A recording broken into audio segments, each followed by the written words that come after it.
The Weekend Warrior by Grant Sims. Now, Joe is not my name, and I'm not an average bloke. I work in an office in the city, and I'm a long, long way from broke. But as interesting and amazing as my office and money may be, this story is more about how good I am, and how I like to go to extremes. Although there is no doubt that my money will play its part, perhaps it's best for all involved for me to start off at the start. The most important thing for you to know is that I think that I'm the best. There's nothing that I can't do, and I believe I'm truly blessed. And I know everything that ever is or ever was. And if I'm wrong, I'm not all right. Don't argue. I didn't say it just because. And if you think you've got a story, let me interrupt because, well, I wrote the book. I've even got the t-shirt if you want to take a look. I probably sound familiar, like someone you've once met, but I know that I will take the cake. I'm more arrogant than the rest. Now, like I said before about not being average and how boring's not my scene, if I'm ever going to do anything, I'm going to take it to the extreme.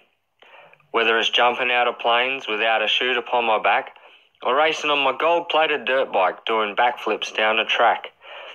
I've even kite surfed through waters, believe it or not, infested with giant sharks.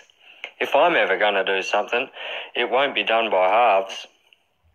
But then the other day I overheard a conversation of something I haven't tried.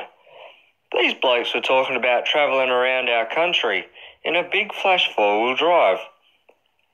I didn't have what they called a Forby, but getting one was easier than it seemed. I just swapped my Beamer through Gumtree and got one that runs a dream.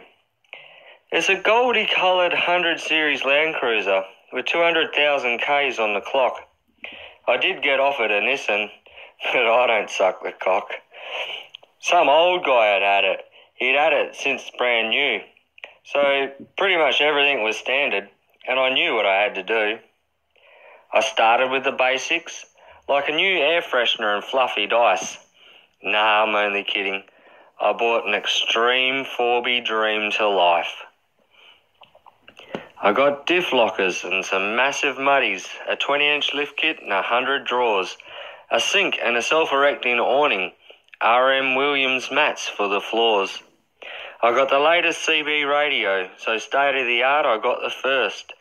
I even got 24 light bars for seeing in reverse. Next came the snorkel. Mind you, it was only 12 feet tall. And I'm not really sure what it does, but it'll look good when I'm parked at the mall. Other people might get bogged, but not me, of that I'm sure. Even though those U-Butte recovery tracks in every colour I bought 4. And most people get a bull bar to be safe out in the bush, but my bar works so bloody extreme I can kill an elephant with a single push. Don't get me wrong, a good quality cheap winch can definitely serve its purpose, but the one I got is strong enough to pull the Titanic back to the surface. Some solar panels and a couple of TVs, a microwave fridge and kettle, they're all made out of some ultra lightweight NASA graded metal. So you get the idea, yeah? And I think it would be true to say there's never been a more extreme Forby built to this very day. What about me?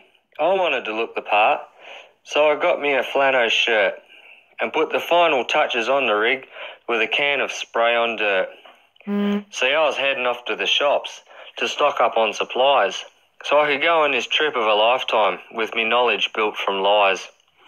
So I climbed up the ladder to the cab and got into me Recaro seat, but I could hardly see through the forest of gauges and touch the pedals with me feet.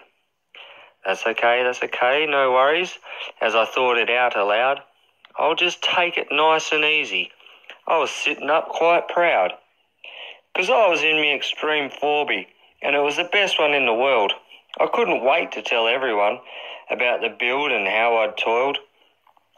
I slipped the big girl in reverse and started to give it some revs, grabbed a quick glance in the mirror to see my pretty head. But the beast didn't move. I thought maybe it was too heavy. with every bloody accessory on it, maybe I'd got too many. So I tried again and revved it a bit harder, letting the clutch out real slow, but I was still going nowhere. And why? I just didn't know. Then there was this funny smell and the cab filled up with smoke. I couldn't see a fire, but this was no bloody joke. Then it dawned on me, and I knew what I'd done wrong. I was trying to drive down the street with a fucking handbrake on. It was the clutch, or so they tell me, that was smoking, making it hard to breathe. What a bloody dickhead, and my anger began to seethe. So I dropped that handbrake quickly while I was shouting out a curse. But because I was revving like a madman, all of a sudden I was doing 80 in reverse. I went straight through my garden and straight through my fence.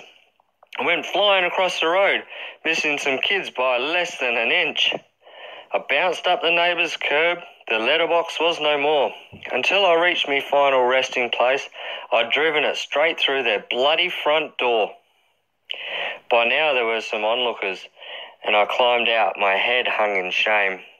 Today has taught me a lesson, and I doubt I'll be the same. For despite everything I think I know and how good I think I am, even regardless of my money, things don't always go to plan. Because you can dress up your extreme phobia with all the fruit to look the bit, but none of that means anything if you can't drive for shit.